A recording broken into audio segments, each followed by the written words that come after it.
Hello and welcome to another episode of India and Global Left. If you are new to the show, please smash that subscribe button. Also consider becoming a YouTube member, a Patreon, or donate small amount given in the link in the description box. But the least you could do is to watch this show, like, share, and comment. Without further ado, let me welcome our guest tonight, Professor Mohammad Marandi. Professor Marandi teaches at the University of Tehran. Professor Marandi, welcome back to India and Global Left.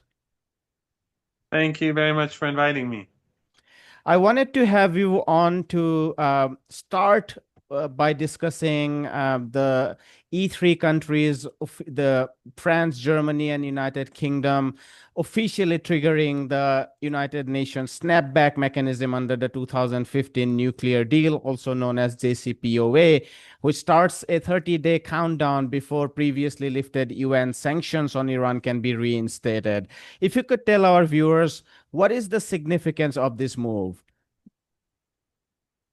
Well, in reality, it doesn't have any real significance because the United States has already imposed maximum pressure sanctions. Those limited sanctions that existed in the UN Security Council resolutions, those are all already uh, falling within the scope of U.S. sanctions as we speak. So it doesn't really make much of a difference. There is a psychological impact, but Iranian society will soon get over it. So nothing new will be added. And in addition to that, the Russians and the Chinese have already indicated that they will not accept the legitimacy of the snapback because, um, in accordance with the nuclear deal that was signed in 2015, there is a dispute mechanism. And these three countries have not used that dispute mechanism. In addition to that, these three countries have violated the nuclear deal ever since the United States. I mean, they violated it from day one under Obama, but the Europeans, along with the Americans. But when Trump exited the deal and tore up the deal and imposed maximum pressure sanctions again, um, the Europeans did the same. And so the Europeans were violating all of their commitments. Whereas the Iranians, after the Americans and the Europeans began to violate every single one of their commitments, the Iranians continued to abide by their commitments for a full year. And then after a year, the Iranians, in 5 stages, gradually decreased their commitments. So effectively, it took 2 years for the Iranians to ignore its obligations within the JCPOA, but that is something which is allowed because within the nuclear deal, it says that if one side does not abide by its commitments, the other side can discontinue abiding by its own commitments. But what Iran did was it didn't even do that. It waited for 2 years before getting there. So the West owes Iran. Iran doesn't owe the West anything. And the International Atomic Energy Agency's statements from those years after Trump exited the deal are clear that Iran continued to abide by its commitments, whereas the Europeans didn't. So the Europeans violated the deal. They are in no position to use this mechanism.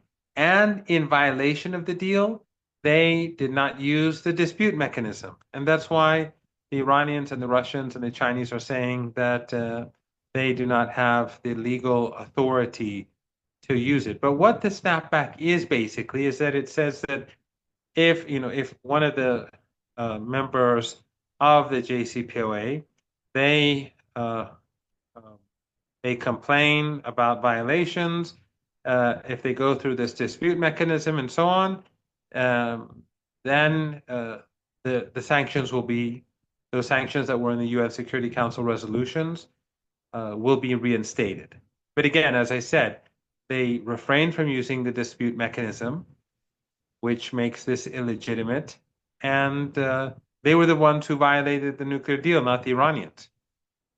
But I would also like to add, just for the sake of your viewers, some may say, well, why did the UN Security Council impose these sanctions in the first place? Well, first of all, it shouldn't have. But the Russians and the Chinese back then, well over a decade ago, they were much weaker than they were today. That was the era of US when the US was the hyperpower. and Russia was recovering and China was growing. So when the United States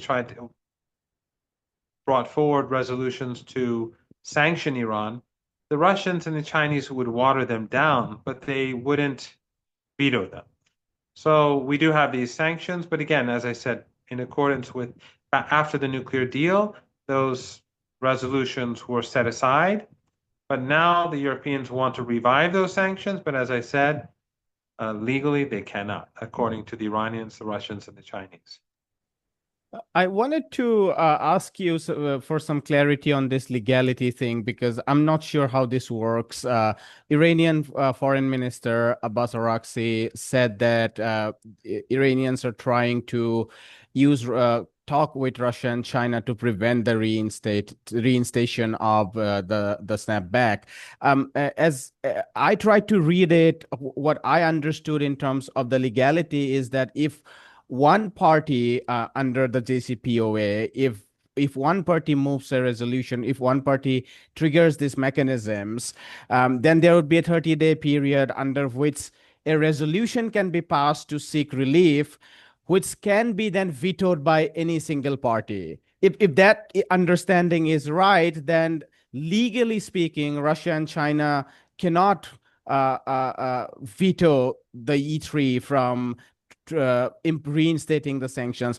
Is my reading right about the legality? I understand that Russia and China would not abide by the sanctions, implying that they would continue to participate in defense collaboration, in nuclear collaboration, etc., etc. But that's the second discussion I would like to have about it. But in terms of the pure legality of it, is my understanding correct? First of all, in my opinion, this was one of the major flaws of the nuclear deal, the JCPOA. And Iran should not have allowed the West to have this snapback capability. If I was negotiating, I would have said, I either you do not have this right or I walk away. But that's me.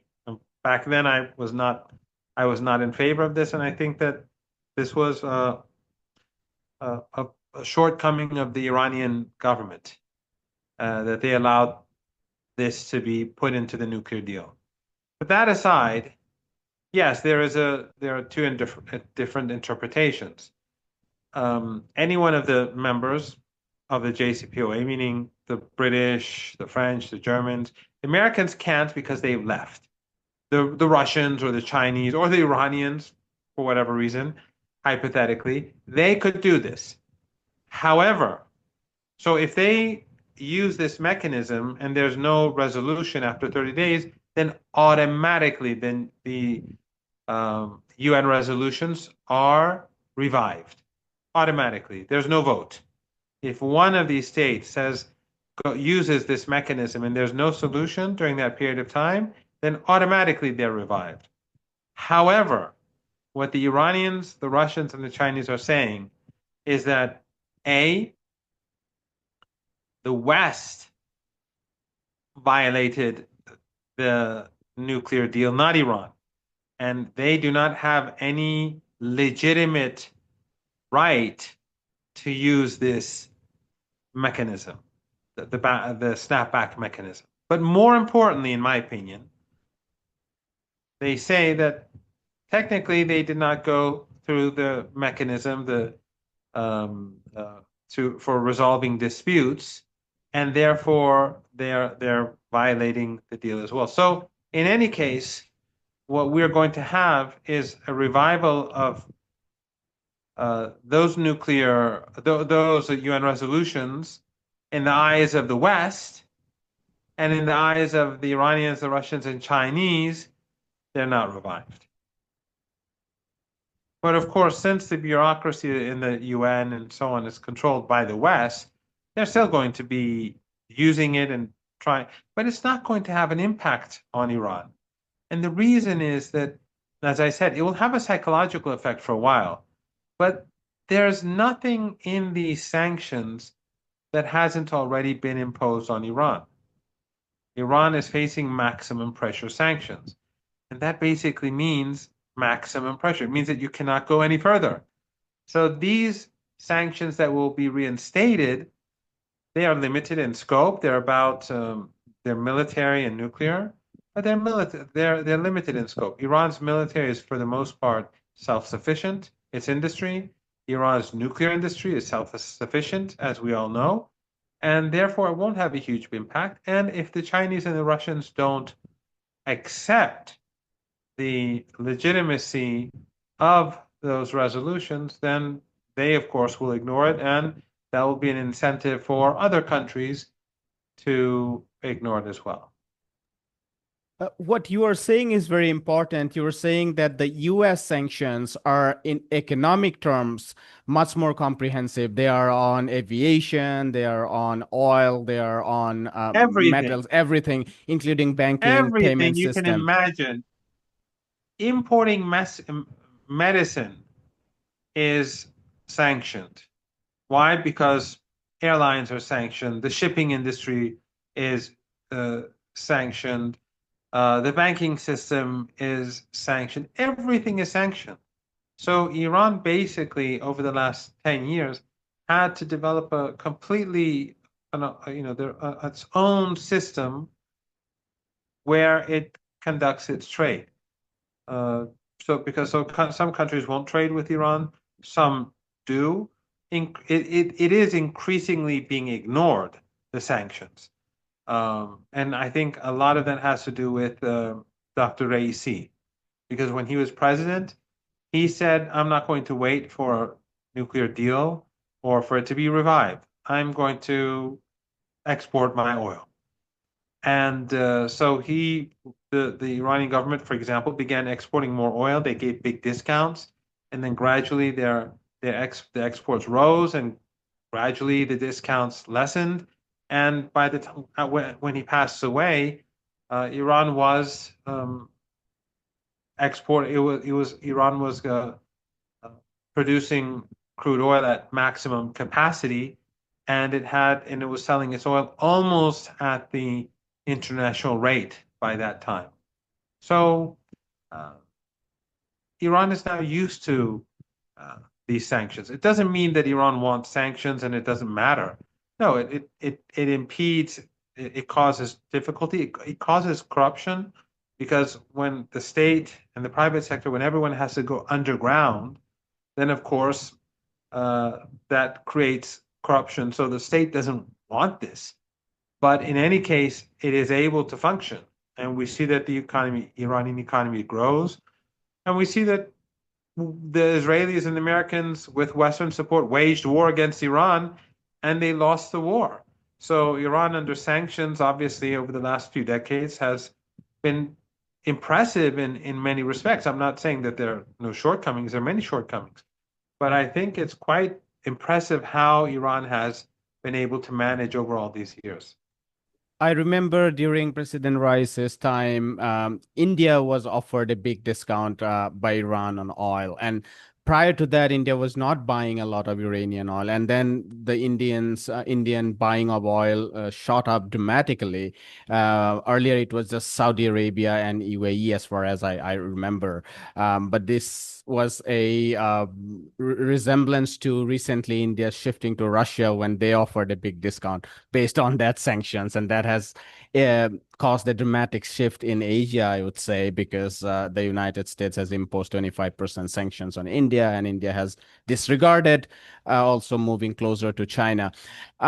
Also, you were saying that the UN sanctions are mostly limited to defense and nuclear exchanges, trades, and collaborations, and in that, it's only mostly Russia and China that matters, and they are firmly behind Iran, and that's what Iranian foreign minister means when he is talking about preventing the sanctions to an extent. Um, so And as I said earlier, the Russians and the Chinese have already said they do not accept what the Europeans are doing. And also, Iran has a very strong and extensive military industry as well as nuclear industry. So it is largely self-sufficient for the most part. And Russia and China right. being in this situation that we've discussed, it again, it makes the impact of what the Europeans doing very limited. And the Europeans are going to be hurt because the Europeans are no longer, if the Europeans go down this road, we are never going to negotiate with the Europeans over anything anymore. They're finished. So these little, the seven dwarves, as I think George Galloway put it, who went to see Trump, the seven European leaders who sat around his table like school children, going to the principal's office. Uh, we're going to ignore them in future. They're not going to be allowed at any negotiating table with Iran. This was their last opportunity to play a global role, and that's going to come to an end. It's not going to benefit Europe. And in addition to that, the Iranians said that they're going to retaliate. We'll have to see what that really means. But the world is changing. The Europeans are in no position, and the Americans are in no position to bring Iran to its knees, although that is the objective. The objective of sanctions is to make ordinary people suffer. Remember, that's what they did in Syria. They starved the Syrian people. They brought the Syrian people to their knees. How did Al Qaeda and ISIS come to power? People don't like these people. I've been to Syria many times. People in Syria were fearful of them. But the Americans and the Europeans succeeded in bringing the nation to its knees, starving people. And so there was no incentive to resist, and people could be easily corrupted by the Qatari regime, which, along with Erdogan, are behind ISIS and Al Qaeda. So it fell. But this is the objective in Venezuela and Cuba. The Americans have been starving Cuba for decades. They've been punishing women and children in order to get their way in Havana. It's a type of war. It is as evil often as an ordinary war. Of course, in Gaza is completely different. It's a Holocaust. But children die, people die. They die of lack of medicine. They die for all sorts of reasons. People lose their jobs, families are broken. When factories are shut down, you know how it is in different countries. So the objective is to make people suffer. That is what the West likes to do. They try to bring countries to their knees, but they failed with Iran. They've caused difficulty. They've killed people, but Iran has now developed a means to do trade and business, and today is not like 10 years ago. 10 years ago, Iran, 15 years ago, Iran was the axis of evil. Now the Americans and the Europeans are at war with Russia. They're doing a trade war with China, increasingly with India, with Brazil. So they've isolated themselves today. And so Iran's friends and allies today are much more influential and much greater in number than they were 10, 15 years ago. You mentioned about that photograph where the European leaders sat down like a classic vessels of overlords. I mean, some people have commented earlier in our video with Ambassador Chas Freeman that was AI generated. Regardless, the vassalage status of the European unions are quite evident in the so-called trade deals where the Europeans had to obsequiously beg for investment funds that they actually cannot generate. They bowed down in every other way. They agreed to invest in NATO while their own infrastructure and everything else is collapsing. And I think there is something important for us to discuss there because these are presented in the mainstream media as something coming out of the E3 countries. My question to you, Professor Marandi, is it really coming out of E3 countries or is it coming out of Tel Aviv and Washington, given they have lost the international legitimacy to even trigger conversations, let alone coercion, having not just walking away from the JCPOA in terms of the United States in 2018, but also bombing Iran collectively in the midst of 5 rounds of talks that were about the nuclear deal. So is it a indirect way for Washington to force Iran into another round of conversation, given that they have been beaten back by Iran in that misadventure that they carried out in those 12 days? Well, first of all, with regards to the AI image, I think there are a number of different images, but in any case, I think it's clear, as you pointed out, that they were basically uh, servants going to see their master, and that's how uh, they behaved in front of him, just like his own cabinet behaves in front of him. But that's a different story.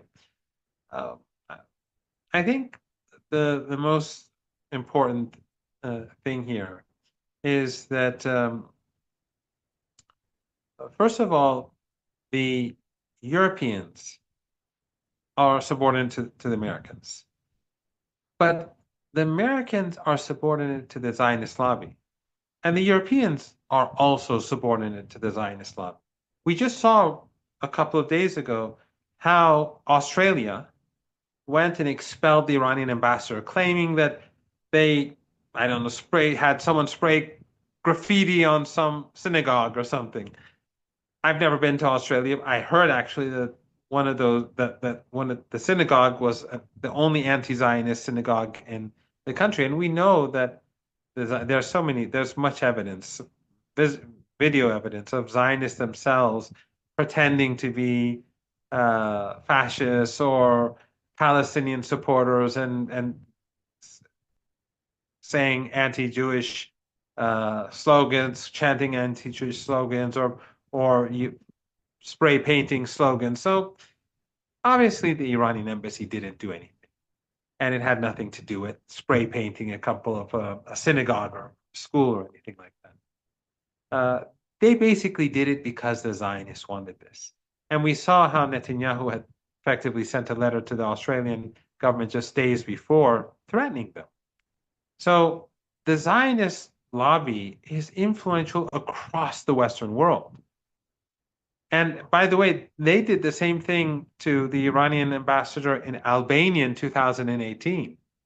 It was the same thing, and the Albanians got expelled the Iranian ambassador and shut down the Persian language, even the Persian language classes there. So this is the Zionist lobby. U.S. policy, European policy in West Asia and North Africa is in line with Israeli regime interests, always, always. Policy in Syria is in line with Israeli policy.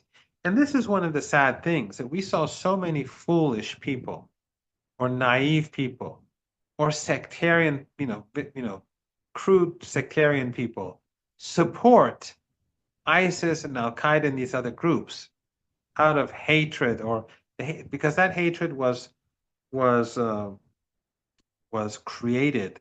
The sectarian and religious and racial hatred was created through Qatar and Saudi Arabia and Turkey.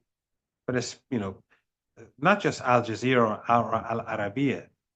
These have huge networks of cultural institutes and religious institutes and media and hundreds of TV channels. So this began with Saudi Arabia in the 1980s, but then later on, Qatar joined Qatar's official ideology is Wahhabism. The largest mosque in Qatar is the Muhammad ibn Abdul Wahhab Mosque. And of course, Erdogan in Turkey pursued the same agenda.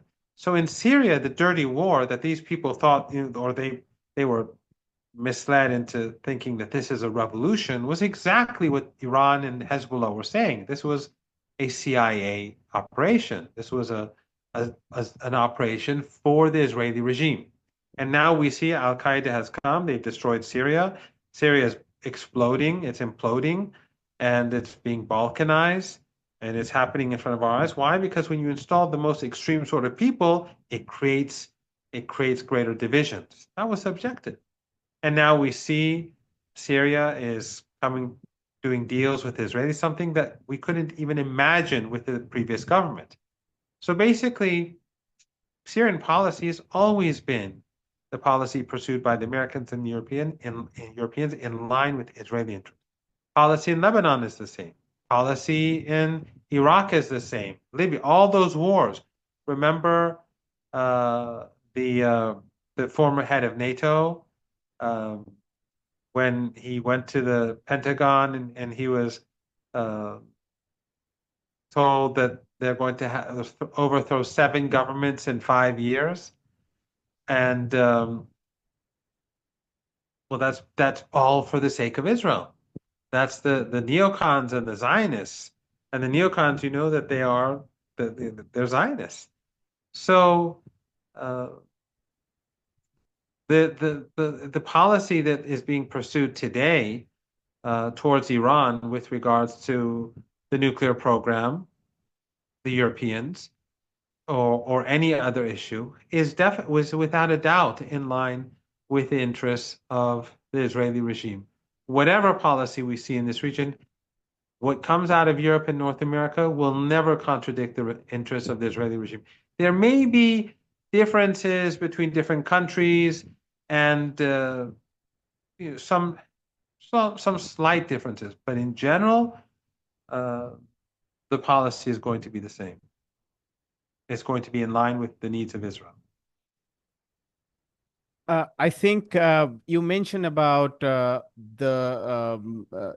war in Ukraine, and one of the analysts, Trita Parsi, makes this very interesting observation. He says that Europe dislikes Iranian effective use of Iranian drones and missiles in on the side of the Russians in the Ukraine-Russia war, and that's why Europe wants to punish Iran.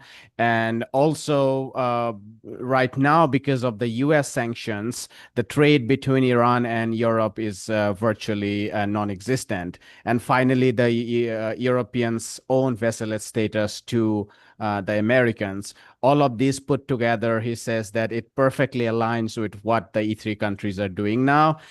He also mentioned this interesting point that back in 2003, when the negotiations began, ultimately leading to the JCPOA, one of the leading factor driving that was to stop a kind of illegal war that led by the United States in Iraq. Back then, Iran was up in the news.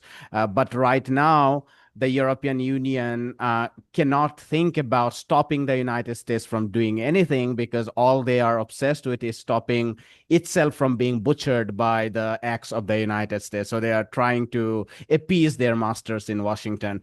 I wonder what's your response to this kind of analysis? I found that very interesting.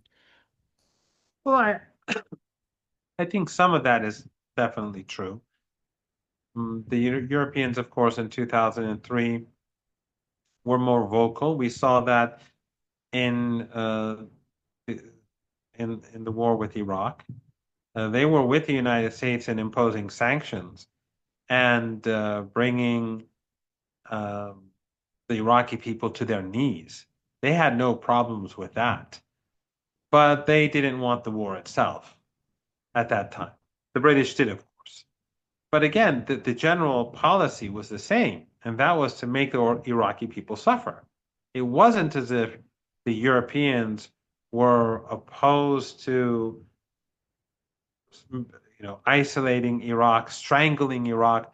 You recall that I think it was an ABC journalist um, who asked the U.S. Secretary of State at that time, um, is 500,000 dead Iraqi children as a result of sanctions worth it? And Madeleine Albright, she said, yes, I think so. So these were policies that the Europeans had approved at the UN Security Council. Their policies, therefore, weren't so different. They were opposed, though, to war in Iraq, to the invasion of Iraq. Uh, so the divide wasn't that great in their worldview. Their worldview was more or less the same, but the tactics were different. When it comes to Iran, I think that today, first of all, the Europeans are much more. In fact, I think after the Iraq War, the Americans taught them a lesson, and they increasingly became vassal states and turned into poodles, just like the UK. And I'm speaking about the Western European countries. Eastern European countries were more, I mean, Lithuania, Estonia, uh, they are you know, they're more extreme than their masters. But uh, because of their but they, post-Soviet experience, which was so yes, I much. mean yes, yeah, definitely. But in any case, so they became increasingly vassal states, but now the Europeans, they're completely obedient to the United States, and I don't think that the snapback mechanism has anything to do with Ukraine, and they have nothing to complain about with regards to Iran's relationship with Russia. They've already imposed maximum pressure sanctions on Iran. So who are they to complain about Iran's, relationship with that's their Eurocentric arrogance, telling India what to do, telling Brazil what to do. You don't abide by international law, you abide by my law. That's basically it. There's no law saying that India cannot buy from Russia or from Iran or China, the Chinese doing business with Brazil. These are the white man's law, the neocon law, the Zionist law. So no, I don't think that the issue Iran's support for the Russians or cooperation with Russia, let's say, that had anything to do with the snapback. I personally believe, and I said this in 2015, when the nuclear deal was signed, I was in Vienna. And there are two things that I believed from day one, and I've said it often over the years. One is that I did not believe that the United States would abide by its commitments, and I didn't believe that Obama would, and he didn't.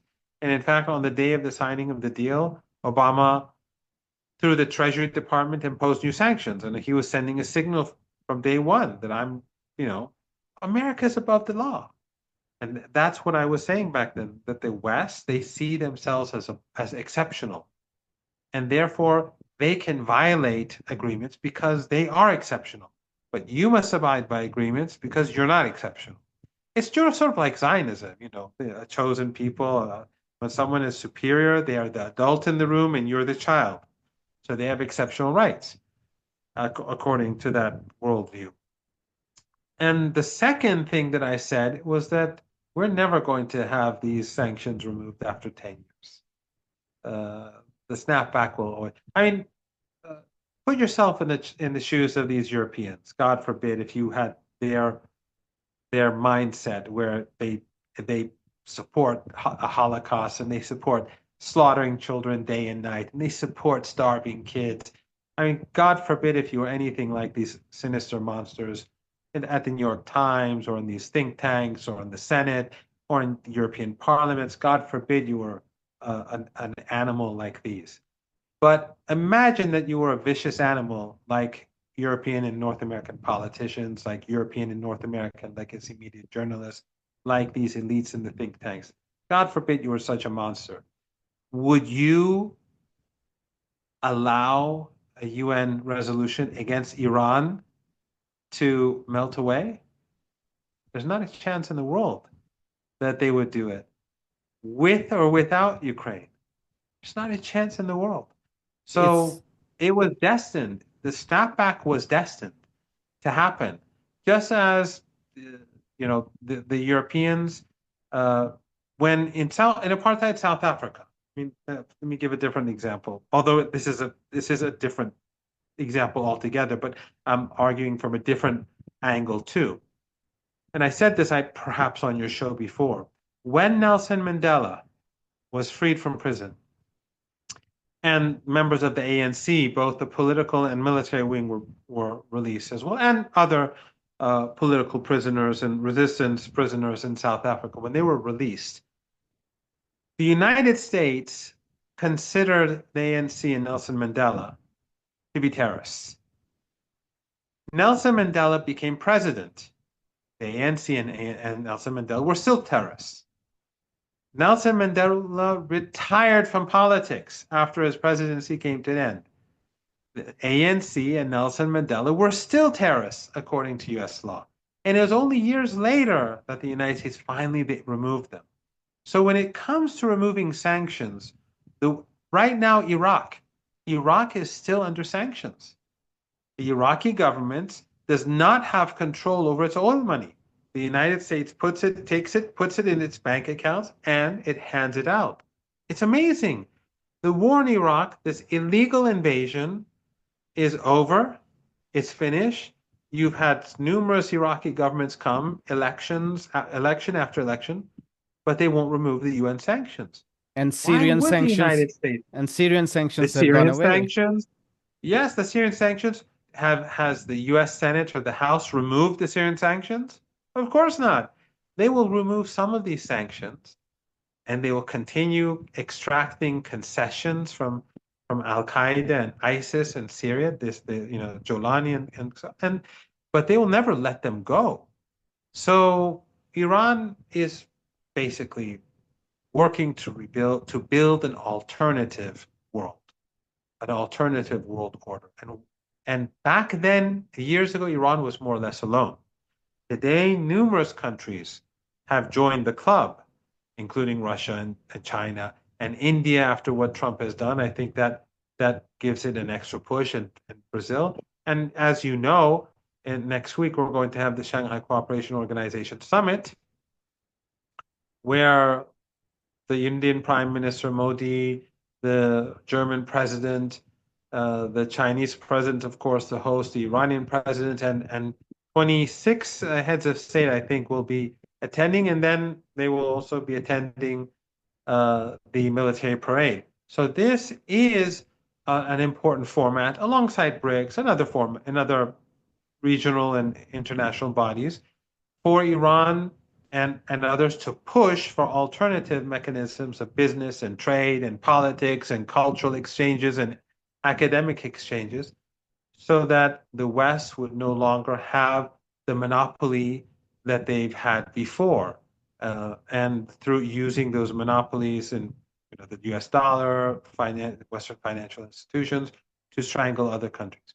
So the world is changing. And while it's still difficult for Iran, but Iran I mean, I have no doubt that in the weeks and months ahead, the United States will try to create unrest in Iran.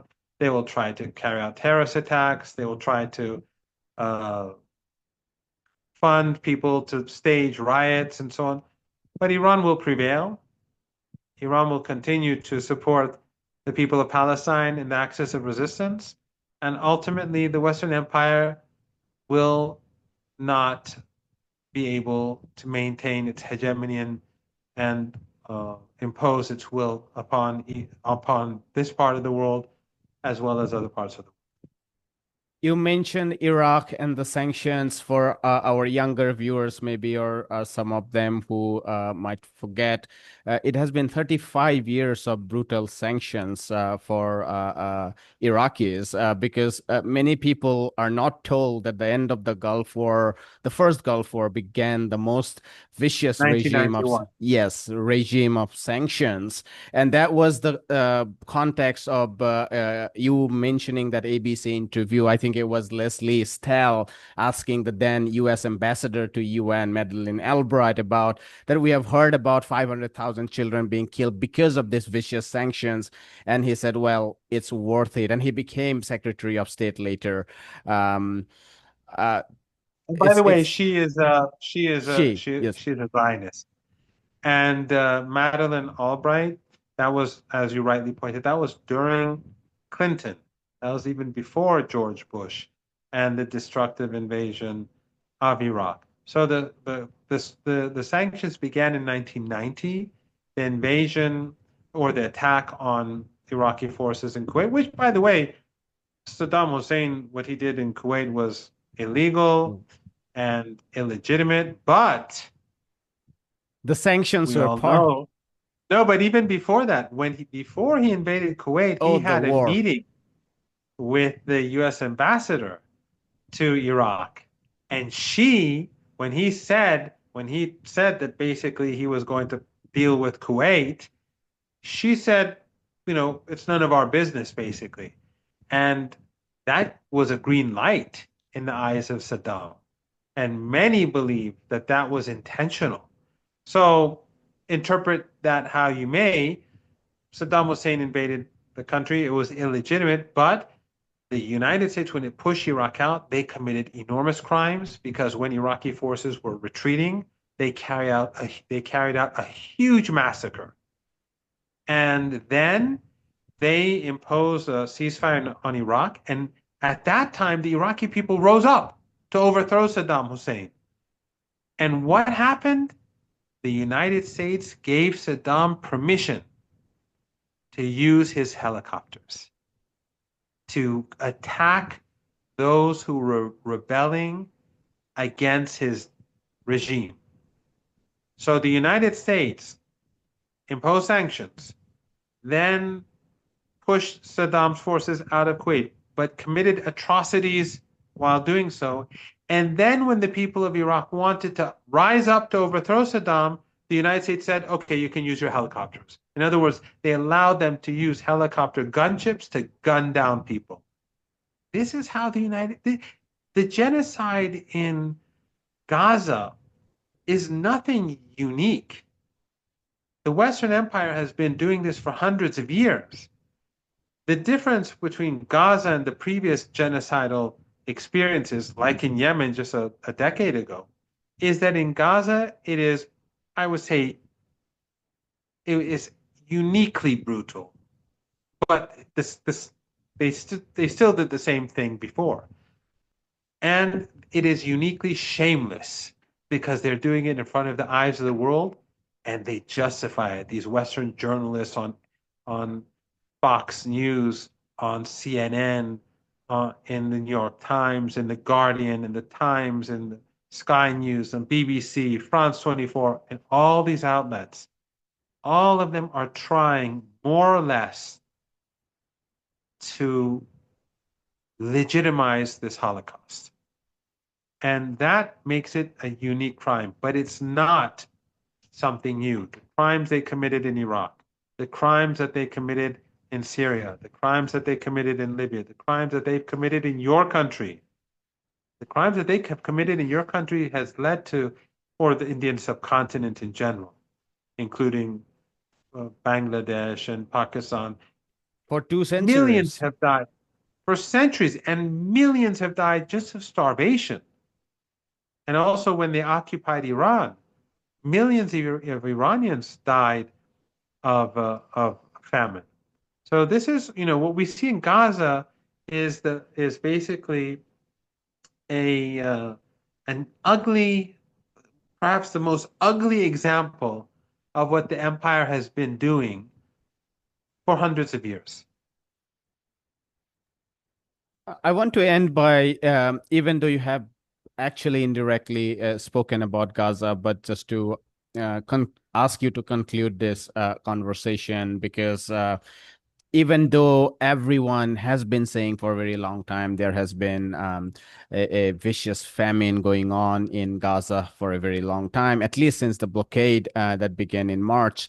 The IPC backed, the UN backed body, the IPC, recently came out of this with this report that in Gaza City alone, more than 500,000 Gazans are under severe famine-like conditions. This is not just because of the blockade of aid and blockade of aid, but also because of collapse of general market mechanisms due to displacements and bombing, and also destruction of 98% of cropland and livestock. We had a discussion with Ambassador Chas Freeman about the so-called negotiations that the U.S. is pretending to be having, indirectly through Bisara Wahba, the American Palestinian, but also using Qatar and Egypt. Them passing information on to Witkoff, and then Witkoff talking to what now appears to be his own master, Netanyahu, at Tel Aviv. We came to this conclusion that these are not negotiations. These are actually bluff to buy time for the actual project of ethnic cleansing. Close this conversation by sharing with us what you have been thinking about what does Gaza bring to your mind? I think Gaza is a symbol of Western civilization. It is said, there's no evidence of this. It is said that Gandhi, when he first traveled to the UK, a journalist asked him, "What do you think of Western civilization?" And he said, "It's a good idea." And of course, it's not clear if he actually said that or not. But the point is that that is Western civilization. That's what he had experienced, and that is what we are seeing today. But what we're seeing today is more ugly than what happened in India. Because in India, the numbers may have been much greater. In Africa, of course, it was the most horrific of all. And of course, the conquistadors in the Americas, that was the second after Africa. But but Gaza is worse in the sense that it's being done in front of our eyes and it never ends. Never ends.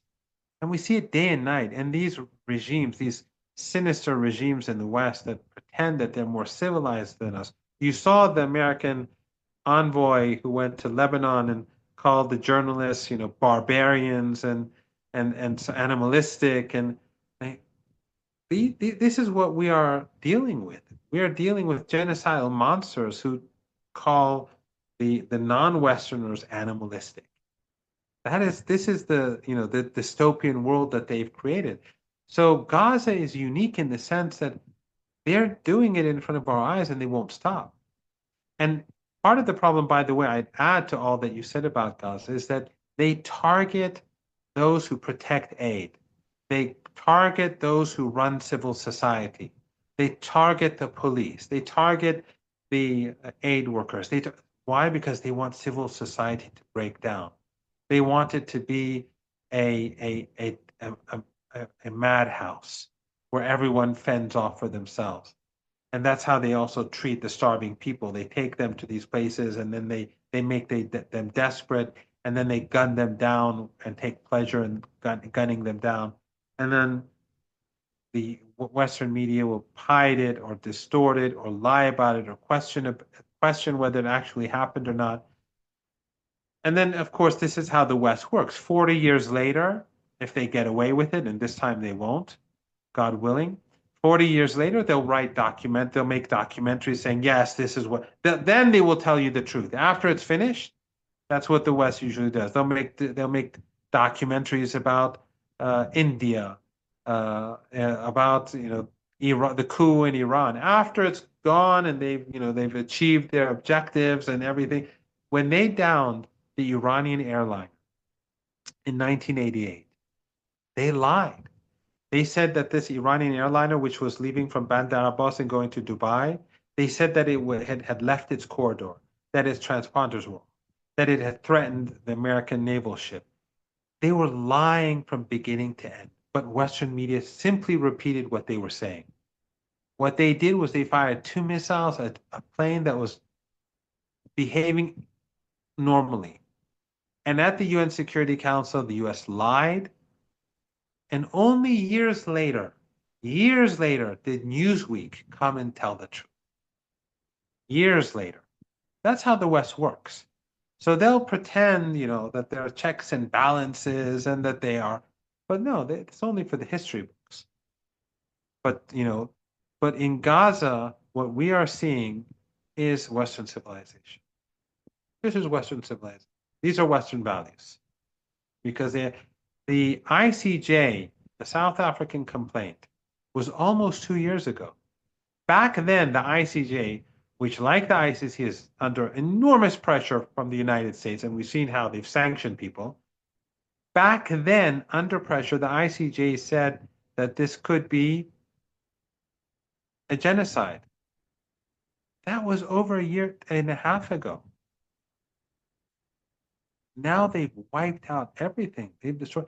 No one knows how many people have died.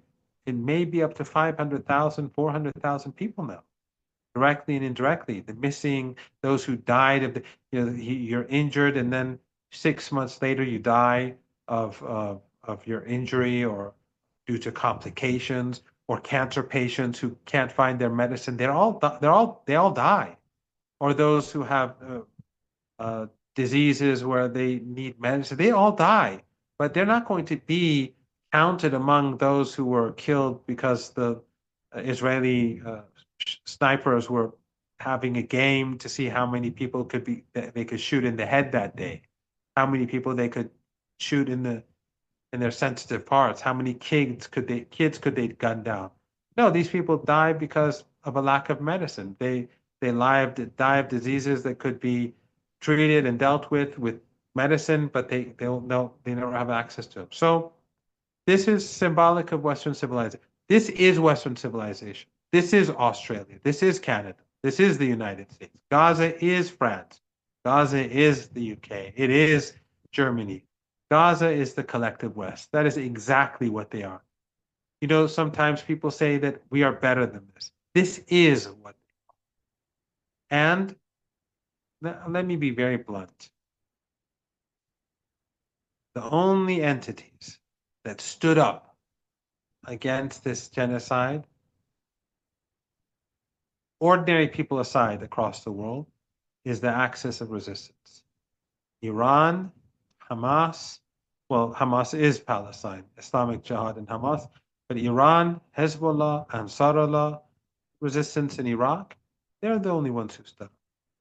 So my question is for those who've been hearing decades of anti-Iranian propaganda from Western media and who've grown up with the demonization of Iran and Arabic media from dictatorships like Qatar and other client regimes of the United States in our part of the world, is that if Iran is so terrible, if Hezbollah is so terrible, if Ansarullah is so terrible, then why is it that the only people who are making sacrifices, they're being sanctioned, they're being demonized, they're being bombed, are these entities and no one else? No other country is sanctioned, no other country is punished.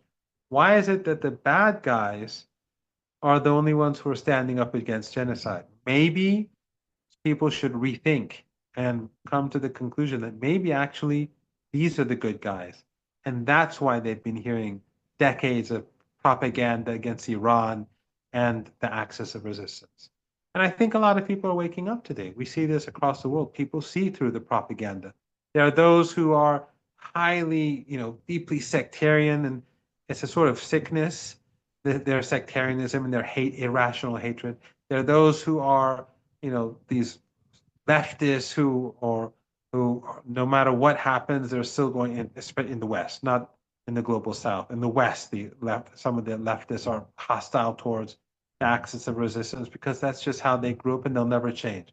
But I think many people are seeing through the propaganda, and they see that the reality is very different from what they've been taught. And there's no doubt that Iran, Hezbollah, Yemen, Ansarullah, they will continue to support the Palestinian people.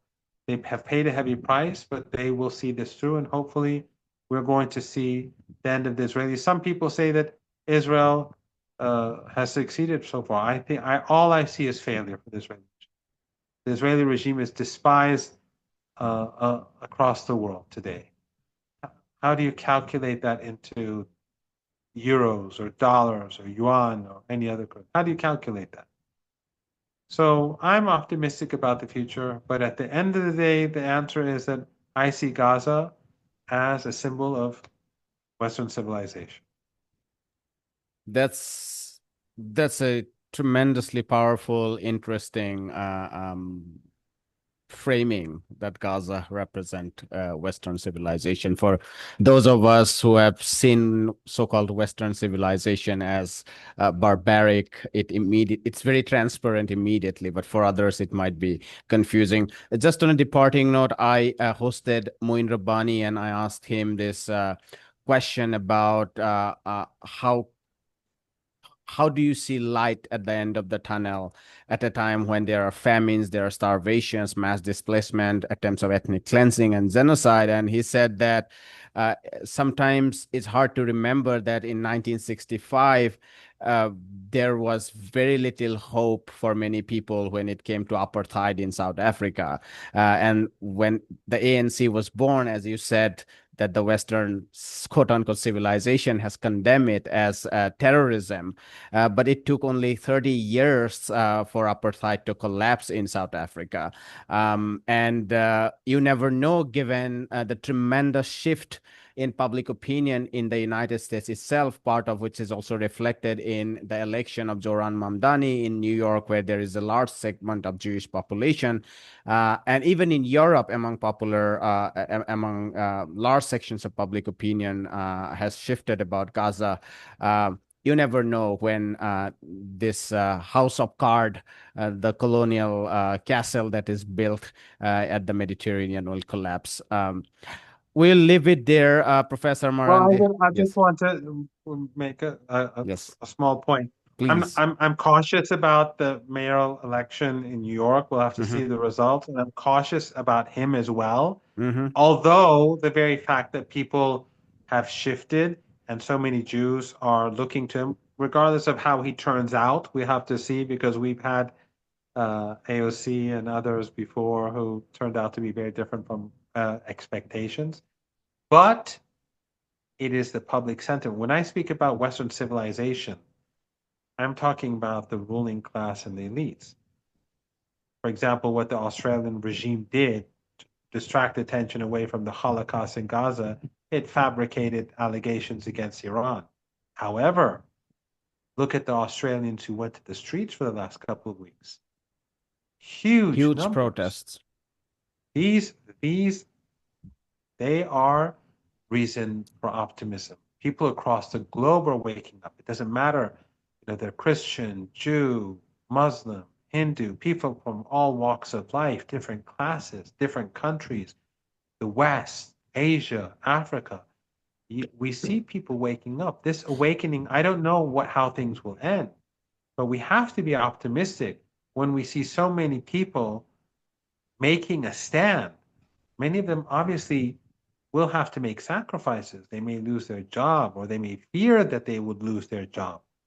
So all of these are these are all the resistance. It is a global resistance. It is a collective resistance and a popular resistance. And Palestine and the issue of Gaza is the focus of their wrath, but they are looking at something much bigger. They want to live in a different world. They want a world which is just, not a world where some people can be massacred on a daily basis and others can steal their land. This is symbolic of a greater injustice, a global injustice.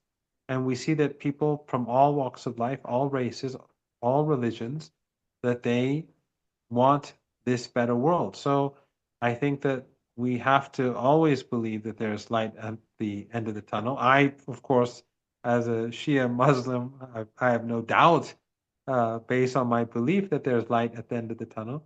But I think that the events on the ground do indicate that there is reason to be optimistic, and we have to remain optimistic in order to succeed in resisting this oppression.